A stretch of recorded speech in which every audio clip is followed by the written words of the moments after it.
Od počatku roka inspekcija Ministerstva zdravja podniesla 49 prijavi protiv rodičov, kotri nje vakcinovali svojo dzeci, ali njet podatki, že keljo rodiči poteraz pokarani.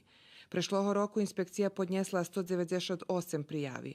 Imunizacija jedno z najvekších dosjahov u medicini i zoz nju velji životi viratovani, dumaju zdravstveni robotniki.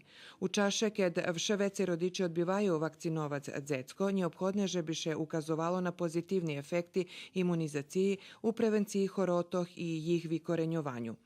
Serbija u skorejših rokoh postihovala žadani cilj, kad zoz vakcinaciju buli oblapeni 95% dzeci, ali še u ostatnjih rokoh to cilj nje postihuje, okremenje z vakcinu protiv ovčih pokoh, zaušnicoh i rubeoli. Každi rok še pri njevakcinovanih u Švece registruju okolo 3 milioni smrteljni slučaji pre difteriju, tetanus, veljki kašelj i ovči poki, najvecej pri dzecoh возрасту po 5 roki. Imunizacija na naših prostoroh vikorenjela veljki poki i značno doprinjesla z operanju dzecinskej paralizi.